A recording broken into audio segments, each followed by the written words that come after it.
Welcome to class. I'm Trevor, and I post D&D videos every week on Wednesdays. In this video, I want to do two things primarily geared toward newer DMs. I want to explain what challenge rating is, and I want to give a couple of tips for how to run balanced combat encounters.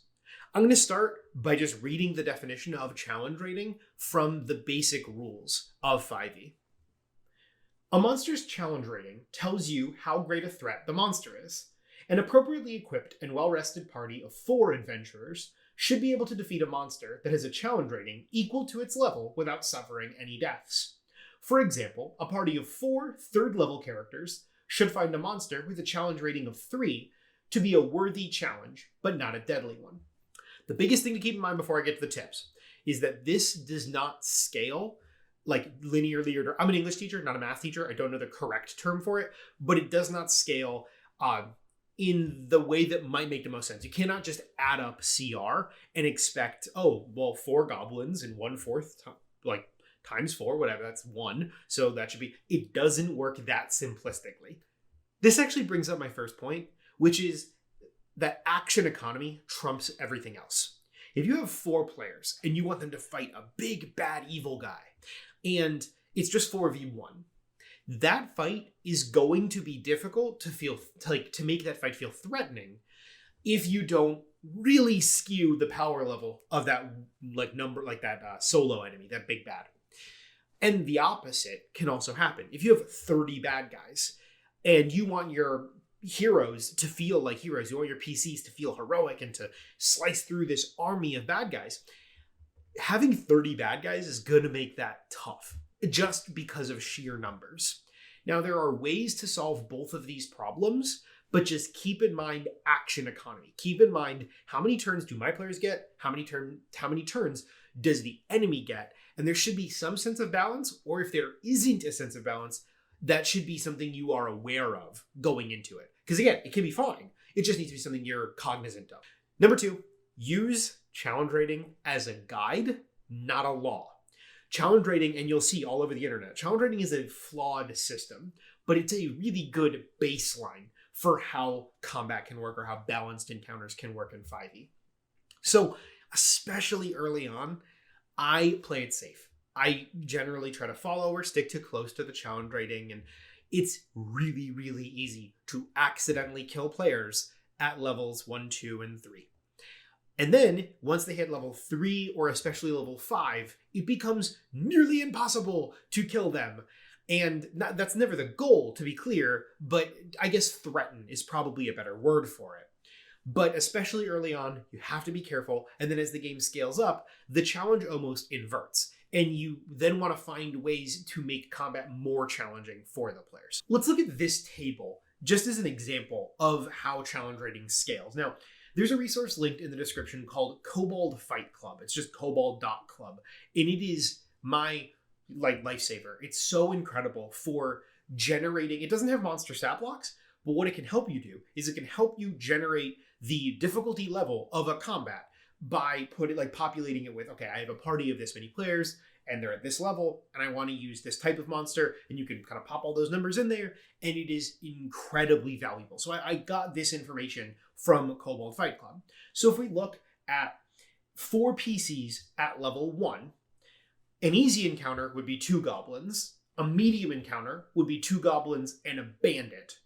Now, goblins are 1/4 CR. So if we get to 3 goblins, now that encounter is hard. A bandit is an 1/8 CR, right? So you would need 2.5 goblins for it to be a medium encounter. And then a deadly encounter would be 4 goblins. I included some other ones there just to show a goblin boss is a 1 challenge rating monster and how that pairs with goblins and increases in difficulty. And then if we look at 5 player characters at first level, we have 2 goblins as an easy encounter, 3 goblins is now a medium encounter, 4 goblins is now hard, and it shifts things around a little bit because there are more players in the party. I'm bringing this example up specifically because let's look at one of the first combats that you may have run or may run in the future, and that's from The Lost Mines of Phandelver. And the first combat that the players might encounter is an ambush by 4 goblins. Now, it says that this game is designed for parties of 4 to 5 players starting at level 1. And that means that this encounter might initially, if you have a 4-player party, it might be a deadly encounter for them. Wizards of the Coast, though, is very smart in the way they constructed Lost Mines of Phandelver. And what I mean is, it's designed for 4 or 5-player characters.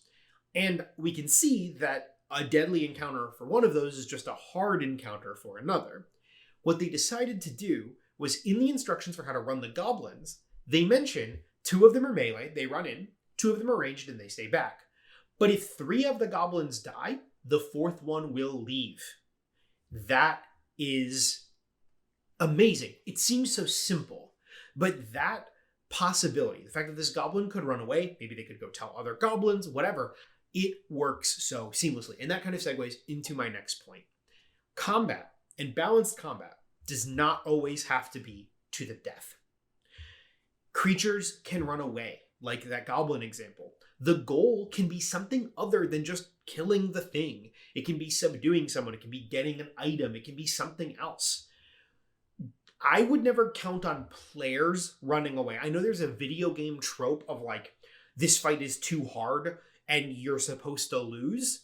That does not, at least from my experience, translate very well into 5e or any tabletop role-playing game. But the player's goal, maybe they have to get an object and they're fighting these things, and like that changes what their desired outcome is. They're no longer trying to just mow down all these enemies. They're now trying to get this thing, and they might have to kill enemies along the way to do that. You could also obviously modify the environment, and you can make the environment more dynamic. There could be an earthquake, there could be a tree that falls over and creates cover, there could be a thunderstorm, whatever. These things all make combat more dynamic. And let's say your players are fighting some dire wolves and you feel like you're getting in over your head. Well, there's a possibility that a bear comes out of the woods and scares the wolves away, or a hunter.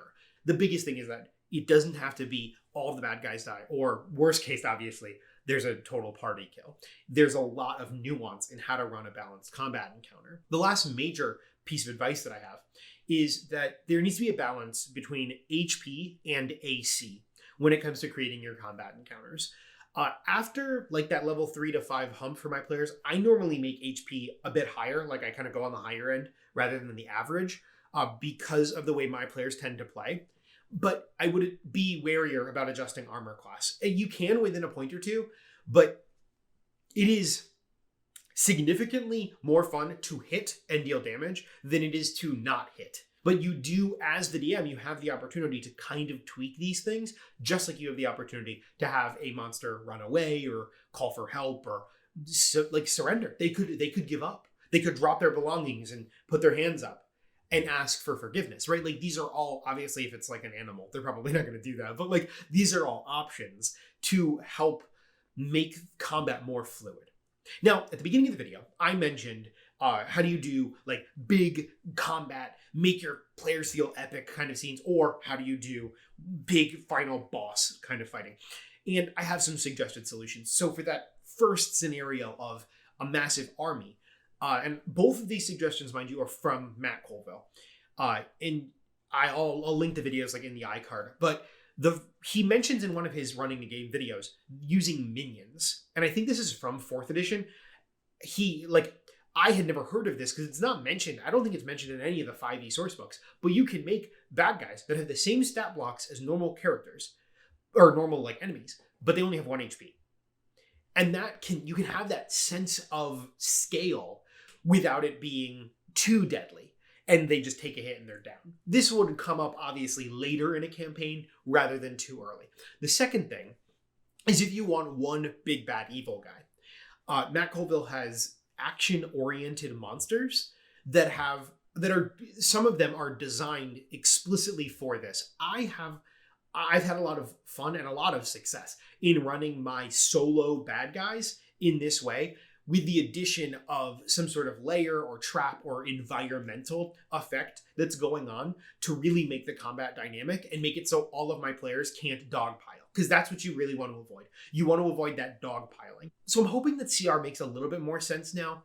Just be aware of the power that you have in flexibility. And if you feel like a combat doesn't go super well at the end of a game, talk to your players about it. This game ultimately boils down to communication, And I think especially early on in your DMing experience, talking to your players can really help. You can ask them, like, was that fun? Did it feel like a slog at any point? Like, I'm not saying give them a formal survey, but there is some chance to debrief a little bit and really fine tune what your players are looking for. So I hope that this was useful. And if you have any further questions about designing encounters, please feel free to ask in the comments down below. I would like to thank the Reddit user codename Epic Name. We were chatting on Reddit and they asked me this question and I told them that I would make it into a video. So I obviously talked to them about this as well, but I really appreciate the idea and I hope this was valuable to any of you who are newer DMs out there. As always, be safe. Make smart life choices.